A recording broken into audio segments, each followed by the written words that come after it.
Hola a todos, bienvenidos nuevamente a Escudriñando la Biblia. Nuevamente estamos estudiando la carta a los romanos, estamos en la segunda sesión del estudio de la carta y hoy básicamente vamos a hacer un estudio introductorio a la epístola. Vamos a estudiar un poco cuál es el contexto general de la carta, vamos a estudiar algunos detalles como hablamos en la sesión pasada, para ya la próxima sesión, en la tercera sesión, empezar ya con un estudio versículo por versículo, pasaje por pasaje. Pero antes de pasar a eso tenemos que ver la visión, tener una visión global de la carta. Pero antes de comenzar vamos a dedicar este tiempo al Señor, vamos a pedirle que sea Él el que nos guíe y el que nos ilumine. Padre, te damos gracias, Señor, por este tiempo. Te ponemos, Señor, nuestros corazones, nuestras mentes, nuestros oídos, nuestros ojos en tus manos y te pedimos que seas tú hablándonos, que seas tú transformándonos, que seas tú trabajando en nosotros, Señor, para que este tiempo, Padre, no solo sea un tiempo de adquirir conocimiento, sino sea un tiempo de conocerte más profundamente y ser moldeado, Señor, a la imagen de tu Hijo, para que sea un tiempo en el que tú nos conviertas en herramientas más útiles para servirte, en herramientas más útiles para proclamar tu evangelio y para que tu reino, Señor, impacte las naciones. Te damos el honor, la gloria y ponemos, Padre, este tiempo en tus manos, en el nombre hermoso y poderoso de nuestro Señor Jesucristo. Amén. Ok. La sesión anterior estuvimos hablando sobre algunos principios básicos para interpretar una epístola. Entre otras cosas, vimos que una epístola es fundamentalmente una carta. Tiene un autor, tiene un destinatario y un propósito. Ese autor está escribiendo a una audiencia particular porque quiere lograr algo, ya sea que los esté reprendiendo, ya sea que los esté felicitando, que los esté animando, sea cual sea el propósito, el autor está escribiendo con una intención.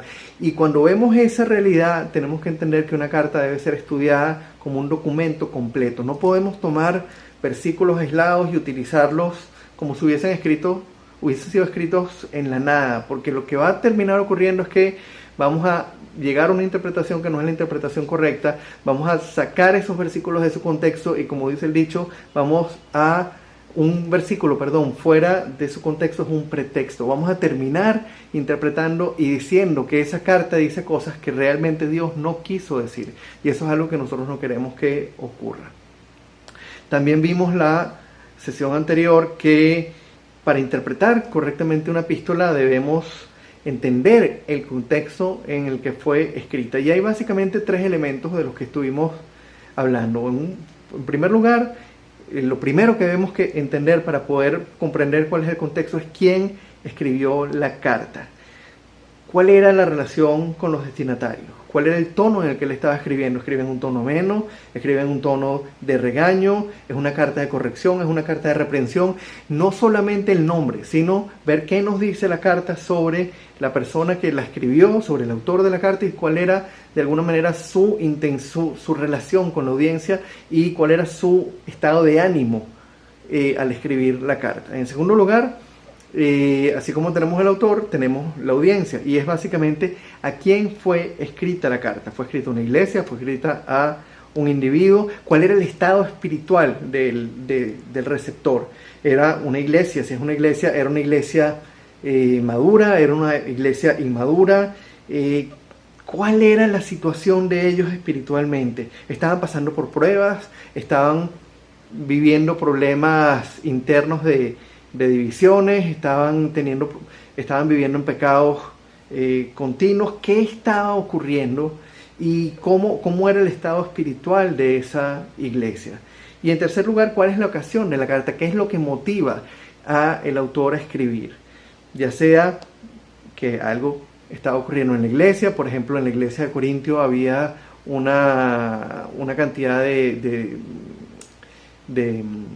desviaciones en cuanto a la conducta, estaban viviendo en pecado, había además unas riñas tremendas y no había unidad, había mucha división en la iglesia, y entre otras cosas esa es parte de la motivación de Pablo a escribir. Entonces, ¿cuál es la ocasión? ¿Qué es lo que motiva al autor a escribir? Ya sea que esa motivación estuviese en la iglesia o que la motivación estuviese en el autor de la carta.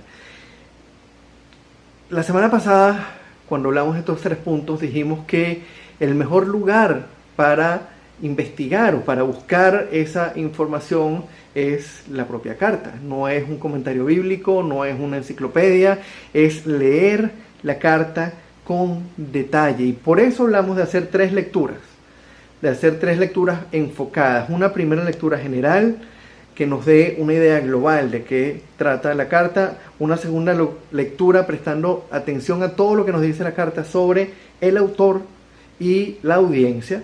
Y una tercera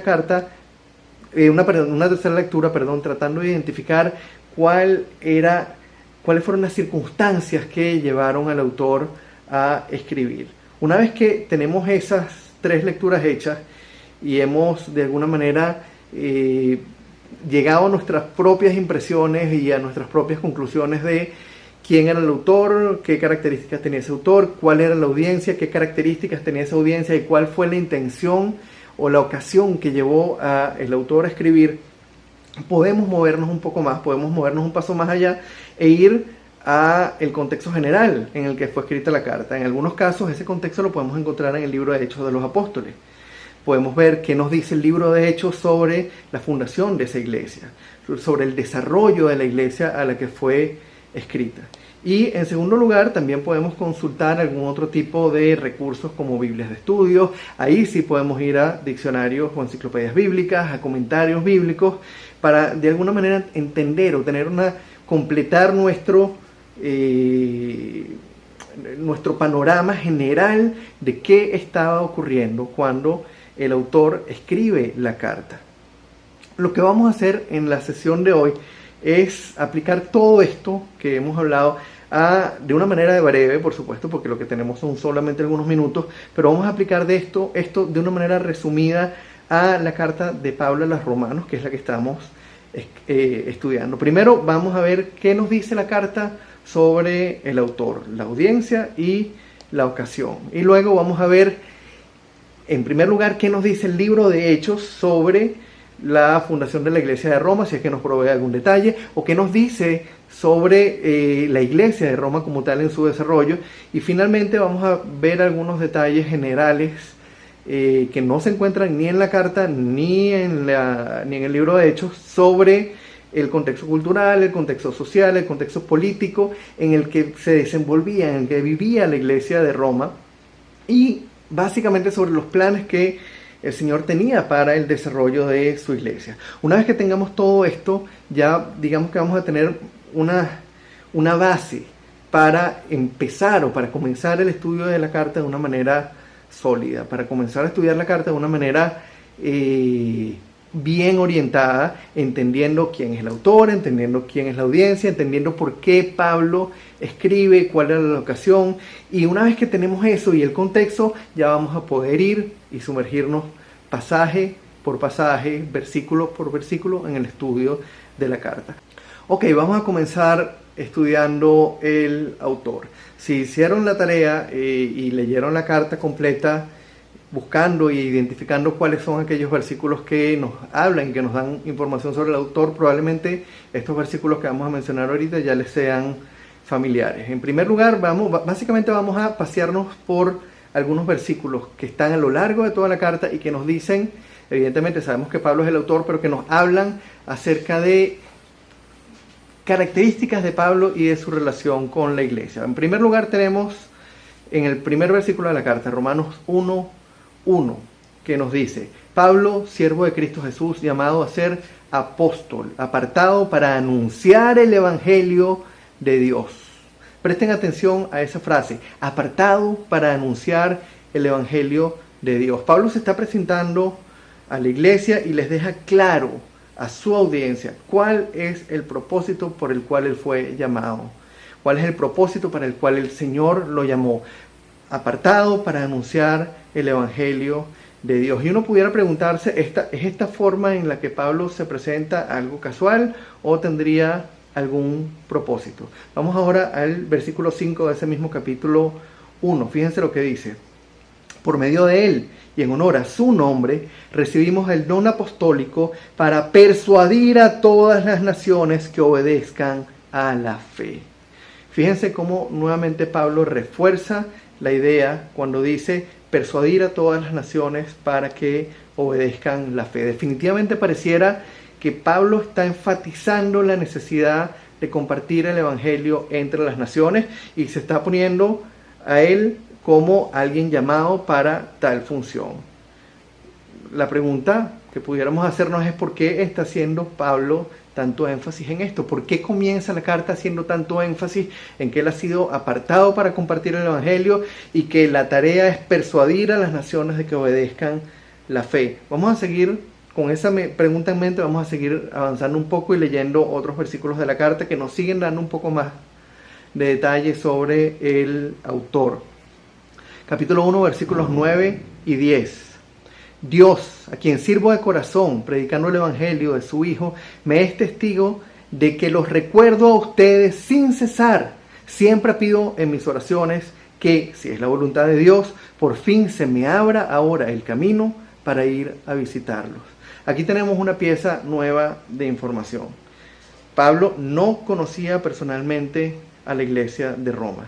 Nunca había podido ir a visitarlos y está pidiéndole al Señor, le dice a la iglesia, que si es su voluntad se le permita, se le abra el camino para ir a visitarlos. Evidentemente, de esto podemos concluir que Pablo no fue el fundador de la iglesia.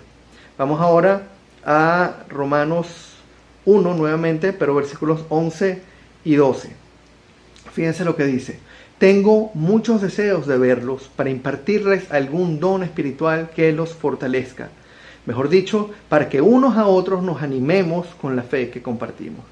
Entre otras cosas, vemos que el apóstol estaba ansioso por visitar a estos cristianos en Roma para impartirles algún don espiritual. Ahora, ¿cuál sería el motivo que estaba impulsando a Pablo a querer ir a Roma? ¿Cuál sería el motivo que estaba llevándolo a emprender este proyecto? Él se había estado moviendo por toda la región de Asia, había visitado distintas iglesias, había estado en distintos lugares, pero tenía el proyecto de ir hasta Roma a predicar el evangelio en Roma, donde ya había una iglesia fundada. Vamos a repasar con estos versículos que hemos visto un momento, qué es lo que nos dice entonces la carta sobre el autor. En primer lugar, que evidentemente la carta la escribió el apóstol Pablo.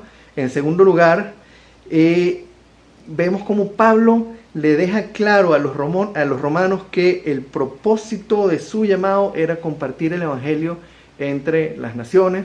En tercer lugar, vemos que Pablo no había nunca visitado a los cristianos en Roma, no había visitado la iglesia de Roma. Y en cuarto lugar, vemos que Pablo tenía ese deseo de ir a Roma y compartir con ellos la palabra, compartir con ellos el evangelio para edificarse mutuamente.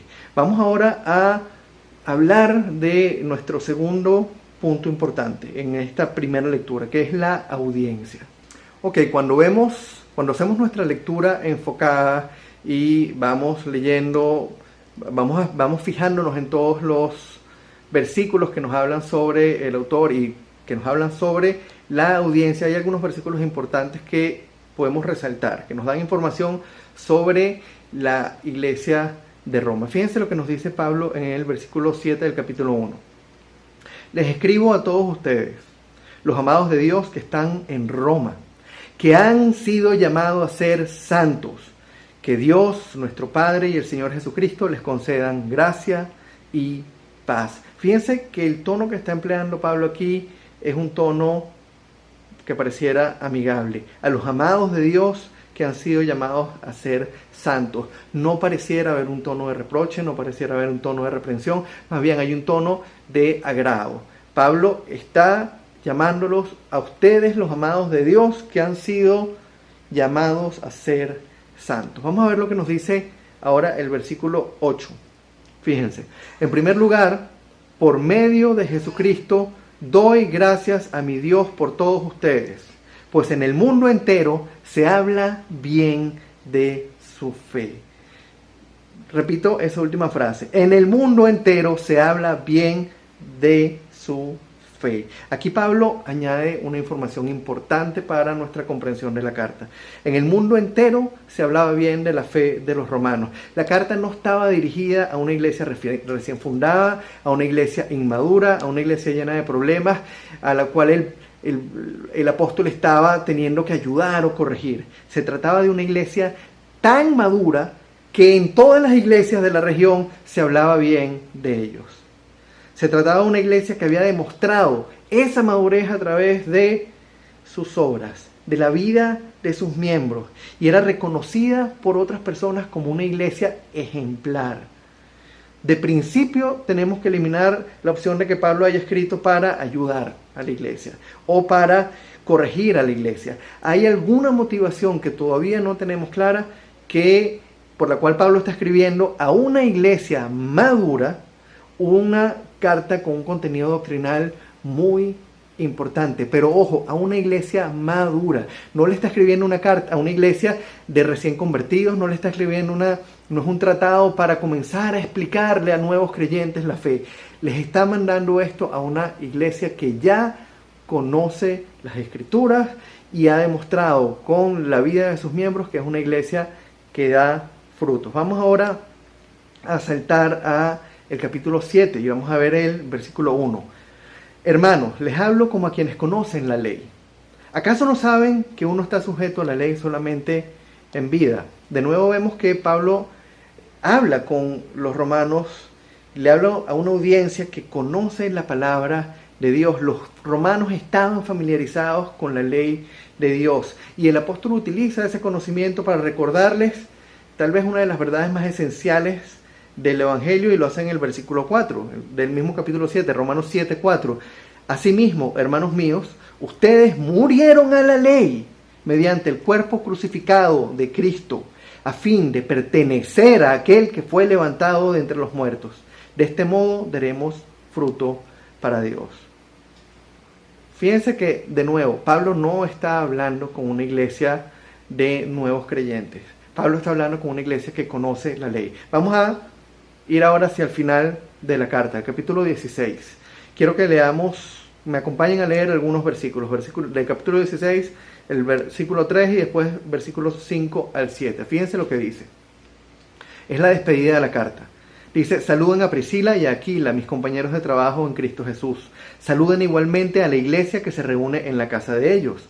Saluden a mi querido hermano Epeneto, el primer convertido a Cristo en la provincia de Asia. Saluden a María, que tanto ha trabajado por ustedes. Saluden a Andrónico y a Junías, mis parientes y compañeros de cárcel, destacados entre los apóstoles y convertidos a Cristo antes que yo.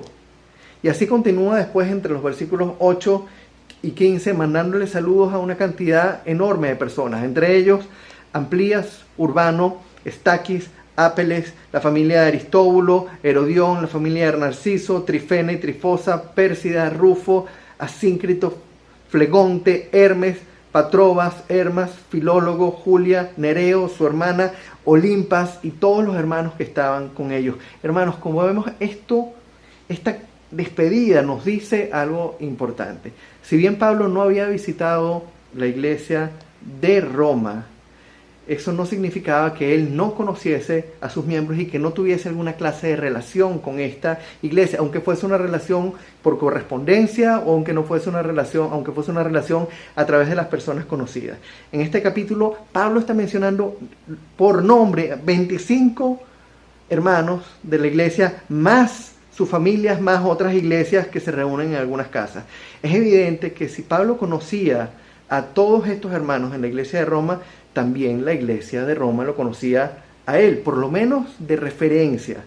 Y siendo Pablo un siervo de Dios que había trabajado como había trabajado, que había producido el fruto que había producido y que estaba siendo utilizado de una manera tan importante por el Señor, es de suponer que la iglesia de Roma lo respetaba y estaba recibiendo esa carta con mucho agrado y con mucha atención.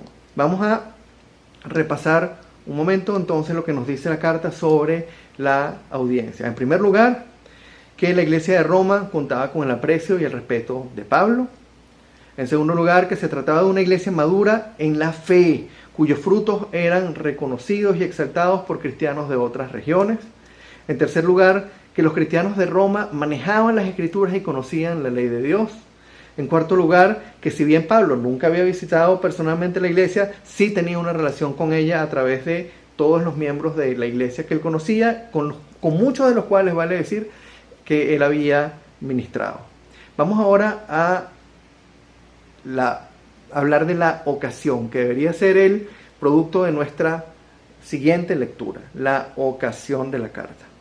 Ok, en la medida en que vamos haciendo nuestra lectura y le vamos prestando atención a cuál fue la motivación o cuáles fueron los elementos que motivaron a Pablo a escribir la carta a los romanos, vamos a encontrarnos con una serie de detalles importantes. Vamos a ir al capítulo 10, a los versículos 12 y 13. Es un versículo, probablemente un pasaje que todos nosotros conocemos. No hay diferencia entre judíos y gentiles, pues el mismo Señor es Señor de todos y bendice abundantemente a cuantos lo invocan, porque todo el que invoque el nombre del Señor será salvo. Ahora, fíjense lo que dice Pablo a continuación, los versículos 14 y 15. Ahora bien, ¿cómo invocarán a aquel en quien no han creído? ¿Y cómo creerán en aquel de quien no han oído? ¿Y cómo oirán si no hay quien les predique? ¿Y quién predicará sin ser enviado? Así está escrito. Qué hermoso es recibir al mensajero que trae buenas nuevas. Recordemos que en el capítulo 1, Pablo ya había recalcado a los cristianos de Roma su llamado a compartir el evangelio con todas las naciones. Y después de hacer toda una exposición en los primeros capítulos de la carta sobre el pecado, sobre cómo el pecado afecta la condición del hombre y cómo la humanidad entera, a causa de esa condición caída, está sujeta a la condenación y cómo la salvación solo se obtiene a través del sacrificio de Cristo en la cruz. Pensando en toda esa exposición que Pablo ha hecho al presentar las malas nuevas de la condición del hombre por el pecado y las buenas nuevas del Evangelio, nos encontramos ahora con que Pablo les dice: todo el que invoque el nombre del Señor será salvo. ¿Cómo escucharán si no hay quien les predique?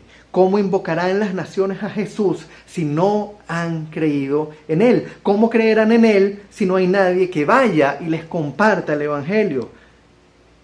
¿Y cómo creerán si no hay quien les predique? ¿Y quién les predicará si nadie es enviado? ¿Ven hacia dónde va esto? ¿Ven que Pablo de alguna manera está comunicando la importancia no solamente de la verdad, de la esencia doctrinal de que todo el que invoque el nombre del Señor será salvo, sino de si la iglesia no va y lo hace, ¿cómo escucharán las naciones el nombre de Dios? Vamos a ver ahora lo que Pablo dice en el capítulo 15, en el versículo 24. Tengo planes de visitarlos cuando vaya rumbo a España. Espero que después de que haya disfrutado de la compañía de ustedes por algún tiempo, me ayuden a continuar el viaje. ¿Ven cómo empieza a ensamblar todo esto? Pablo presenta las malas nuevas de la condición caída del hombre. Pablo presenta las buenas nuevas del Evangelio, el sacrificio de Jesús en la cruz. Establece la verdad doctrinal central de que todo el que invoque el nombre del Señor será salvo. Pregunta: ¿cómo escucharán las naciones el Evangelio si no hay quien les predique? ¿Quién predicará si no hay nadie que sea enviado? Y ahora les dice: tengo planes de llegar hasta España, más allá de Italia, pero necesito que ustedes me ayuden a ir. Cuando vemos todo el contexto en el que Pablo viene hablando, vemos que hay una intención. Pablo quería consolidar en los cristianos de esta ciudad un corazón misionero. Él quería que ellos se hicieran sensibles a la realidad que vive cualquier persona que no conoce a Cristo, a la condenación que vive cualquiera que no conoce a Cristo, y decidieran apoyarlo en la predicación del Evangelio, en particular llevando la palabra a España, donde aún nadie había llegado a compartir. Y esto se complementa con la petición que hace Pablo en los versículos 30 al 32. Fíjense cómo lo que les dice: les ruego, hermanos, por nuestro Señor Jesucristo y por el amor del Espíritu, que se unan conmigo en esta lucha y que oren a Dios por mí. Pídanle que me libre de caer en manos de los incrédulos que están en Judea y que los hermanos de Jerusalén reciban bien la ayuda que les llevo. De este modo, por la voluntad de Dios, llegaré a ustedes con alegría y podré descansar entre ustedes por algún tiempo. Vemos que Pablo viene preparando todo el escenario para crear en ellos ese corazón misionero, para propiciar en ellos que se desarrolle ese corazón misionero y ese deseo intenso de compartir las buenas nuevas entre las naciones, para decirles: necesito llegar hasta España, y para llegar a España necesito la ayuda de ustedes. Vamos a ver entonces un resumen de lo que las cartas nos dicen sobre la ocasión que llevó a Pablo a escribir. En primer lugar, Pablo tenía un entendimiento muy profundo de las implicaciones y las consecuencias del pecado para todo aquel que no ha recibido el perdón de Dios a través de la cruz. En segundo lugar, Pablo estaba decidido a llevar el evangelio hasta el lugar más remoto donde Dios le permitiera llegar. Y en tercer lugar, sabía que para ir más allá de Roma no podía utilizar Antioquía, que estaba a muchísimos kilómetros, como base de operaciones. Escribe esta carta con el propósito de conseguir el apoyo de la iglesia romana para poder llegar más allá de Roma y poder predicar el evangelio en España. Vamos ahora a ir al libro de Hechos de los Apóstoles, y vamos a ver en algunos de los versículos del libro qué nos dice Hechos de los Apóstoles sobre la iglesia de Roma. Ok, cuando revisamos el libro de Hechos de los Apóstoles, nos damos cuenta, en primer lugar, que no vemos en ningún versículo, en ningún pasaje, que cuando la iglesia de Roma fue fundada. Sin embargo, encontramos algunos detalles interesantes que nos hablan sobre, o que nos permiten inferir cuándo fue fundada, y de alguna manera nos permiten ver algunas cosas que ocurrieron en la región y que pudieron afectar a la iglesia. En primer lugar, cuando vamos al capítulo 2 de Hechos, versículos 6 al 11, vemos que justo el día de Pentecostés había en Jerusalén, por motivo de la Pascua, judíos y prosélitos provenientes de todos los rincones del imperio. Había gente de Partos, habían medos, habían elamitas, habían habitantes de Mesopotamia, de Judea y de Capadocia, del Ponto y de Asia, de Frigia y de Panfilia, de Egipto y de las regiones de Libia cercanas a Cirene. Visitantes llegados de Roma, judíos y prosélitos, cretenses y árabes. Vemos que había gente de todo el imperio. Y en Hechos 2, ahí mismo en el capítulo 2, en el versículo 41, nos dice que después de la predicación de Pedro, aquel día se unieron a la iglesia unas 3.000 personas. Es de suponer que entre esa cantidad de personas, que también habían personas prosélitos y judíos llegados de Roma, hubo romanos o personas de la ciudad de Roma que se convirtieron al evangelio, y es muy probable que la iglesia de Roma haya sido fundada por esos creyentes que se convirtieron el día de Pentecostés. No lo sabemos, pero podemos de alguna manera presumir que fue de esa manera. Si avanzamos hasta el capítulo 18, en el versículo 2, encontramos otra referencia a la ciudad. Vemos que Pablo se encuentra con Aquila y Priscila, y ese encuentro ocurre a raíz de que de esa pareja, Aquila y Priscila, habían sido forzados a salir de Roma cuando el emperador Claudio expulsó a todos los judíos de la capital del imperio. Ya eso nos da un poco una idea de qué tipo de cosas podían ocurrir en una ciudad como Roma. Otra referencia a la ciudad de Roma la encontramos en el capítulo 19, en el versículo 21, cuando vemos a Pablo manifestando su intención de visitar la ciudad. Y esa intención es confirmada en la carta que Pablo escribe a los romanos. Él les dice: deseo visitarlos, pero en Hechos también dice que Pablo deseaba visitar la ciudad. Y un poquito más adelante, en el capítulo 23, una vez que Pablo fue apresado en Jerusalén a causa del revuelo que estaba ocasionando la predicación del evangelio, el Señor mismo se le aparece al apóstol y le dice lo siguiente, Hechos 23:11: ánimo, así como has dado testimonio de mí en Jerusalén, es necesario que lo des también en Roma. De alguna manera el Señor también le está ratificando a Pablo que él debe ir a Roma. El hecho es que, si hemos leído este libro completo, el libro de Hechos de los Apóstoles, sabemos que Pablo no llegó a Roma de la manera en que él esperaba llegar. Como vemos en los capítulos siguientes, a partir del 23, Pablo termina llegando a Roma, pero no visitar a la iglesia como él lo había planeado, sino como un prisionero del imperio. Y pasa 2 años bajo arresto domiciliario compartiendo la palabra con todos los que iban a verlo.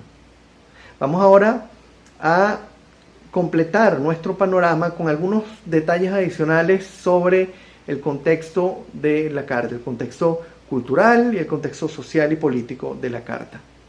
Ahora, una cosa que tenemos que reconocer cuando tratamos de estudiar el contexto histórico, el contexto social y político de la ciudad, del Imperio Romano, es que pudiéramos pasarnos semanas en eso.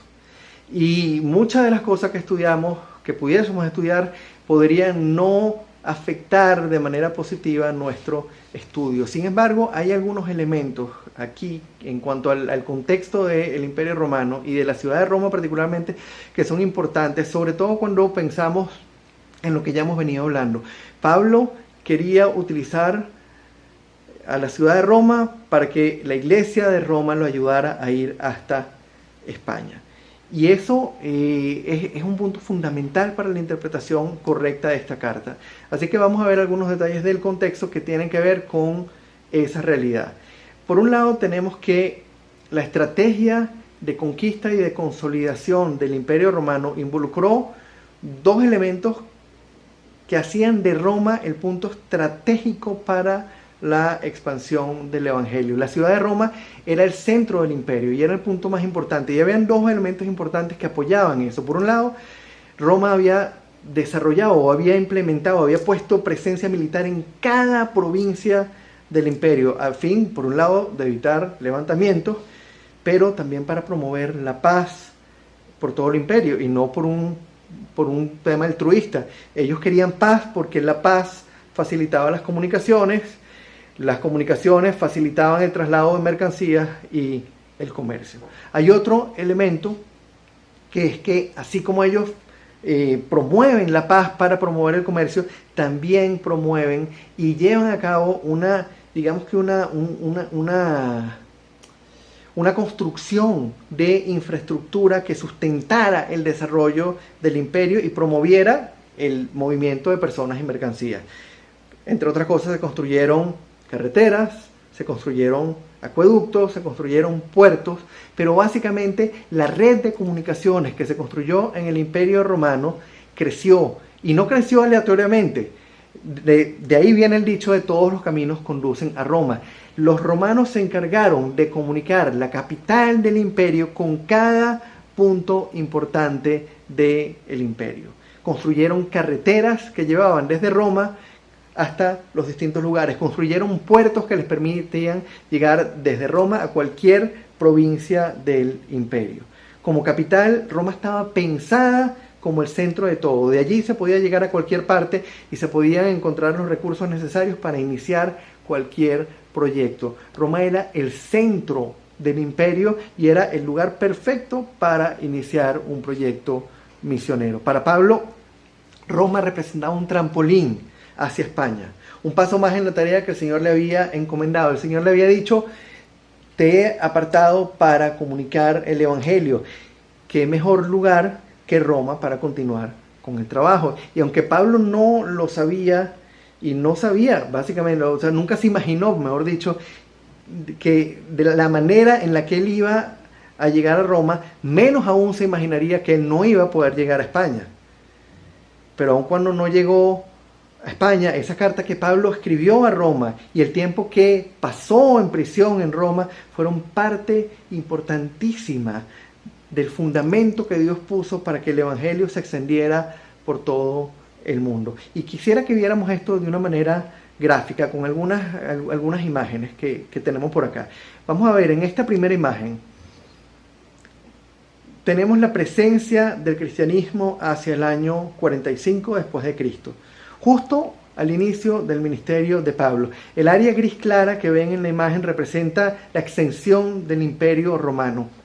Y hay unas áreas pequeñitas de color amarillo que casi no se ven, que básicamente representan los lugares donde habían cristianos, donde estaba la iglesia presente. Básicamente, la iglesia estaba solamente presente de manera consistente en Jerusalén, en el resto de Judea, en la ciudad de Antioquía y algunos en Roma. Vamos a ver una segunda imagen que corresponde al año 65 después de Cristo, 20 años después de la primera, y corresponde con el final del ministerio de Pablo. Vemos que estas áreas amarillas se han extendido por la provincia de Asia, Grecia y hacia los alrededores de Roma. Han pasado 20 años y vemos que de alguna manera el cristianismo no ha crecido mucho. Se ha extendido en algunos lugares, pero todavía la presencia del evangelio no es masiva.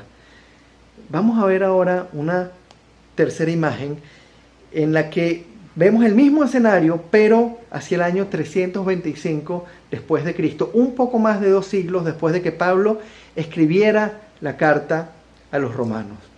Y como vemos, para ese momento la iglesia había llegado casi hasta el último rincón del imperio. ¿Se dan cuenta el impacto que tuvo la iglesia de Roma en todo esto? Pueden imaginarse el impacto que tuvo la carta que Pablo escribió a esta iglesia en todo esto. Hermanos, como hemos visto hoy, la carta a los romanos es mucho más que una exposición doctrinal, es mucho más que una guía práctica de la vida cristiana. Aun cuando encontramos mucha doctrina que nos ayuda a entender las bases del evangelio, que nos ayuda a identificarnos con nuestro pecado, que nos lleva a entender lo que es la vida en el espíritu, e incluso nos da las herramientas prácticas para vivir en el espíritu, el propósito de la carta va mucho más allá. Pudiéramos decir que esta carta representa el primer tratado misionero de la iglesia cristiana. Ese tremendo contenido doctrinal que tiene no solo debe movernos hacia el arrepentimiento y hacia la vida de obediencia, hacia una vida de obediencia en el Espíritu Santo, también debe despertar en nosotros el sentido de urgencia que Pablo tenía frente a la realidad de un mundo caído que se enfrenta a una condenación eterna y que necesita de una iglesia santa que vaya y predique las buenas nuevas en cada rincón del planeta. Para eso fuimos llamados y esa es la realidad que la carta de Pablo nos presenta. Permítanme que cierre la sesión de hoy leyendo nuevamente los versículos 14 y 15 del capítulo 10. La próxima semana vamos a comenzar ya a estudiar los primeros versículos del capítulo 1 de la carta, así que los invito a que vayan leyendo ese capítulo varias veces, a que tomen nota de las ideas principales que van allí expuestas a la luz de esto que hemos estudiado hoy. Pero vamos a leer ese último, para cerrar la sesión de hoy, Romanos 10, 14 y 15. Ahora bien, ¿cómo invocarán a aquel en quien no han creído? ¿Y cómo creerán en aquel de quien no han oído? ¿Y cómo oirán si no hay quien les predique? ¿Y quién predicará sin ser enviado? Así está escrito, qué hermoso es recibir al mensajero que trae buenas nuevas. Vamos a orar. Padre, te damos las gracias, Señor, por la carta a los romanos.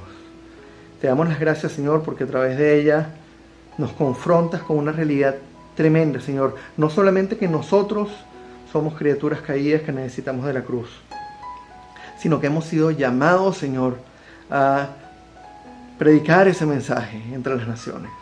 Que hemos sido llamados, Señor, y que debe ser nuestra urgencia, nuestra prioridad, que ese mensaje sea conocido, Señor, por las personas que aún no te conocen. Te pedimos, Padre, que en la medida que vamos estudiando esta carta, vayas desarrollando ese corazón misionero en nosotros, vayas poniendo esa urgencia en nosotros, Señor, de no quedarnos con este regalo enorme guardado, de no quedarnos con este privilegio que nos das de conocerte dentro de nosotros, Señor, sino de hacer lo posible y lo imposible, Señor, todo lo que esté en nuestras manos para que tu evangelio sea conocido y que nuestra vida, Señor, gire en torno, en el lugar donde estemos, en nuestro lugar de trabajo, en el lugar donde vivamos, no importa la actividad que desempeñemos, nuestra vida se desarrolle, Señor, en función de que la gente escuche tu palabra y sean movidos por tu Espíritu Santo al arrepentimiento y a la salvación. Te damos el honor y la gloria, Padre, y te pedimos, Señor, que a lo largo de estos estudios que vamos a llevar, sigas tú tomando el control y sigas haciendo de nosotros esos cristianos que tú quieres que seamos y sigas haciendo de esta iglesia del siglo XXI en Venezuela y en otras naciones esa iglesia que tú quieres que sea, esa iglesia que te representa, esa iglesia santa que va a las naciones y que envía a la gente, que envía misioneros a predicar en la propia ciudad, en el país y más allá de las fronteras. En el nombre de Cristo oramos, te bendecimos y te glorificamos, Señor. Amén y amén.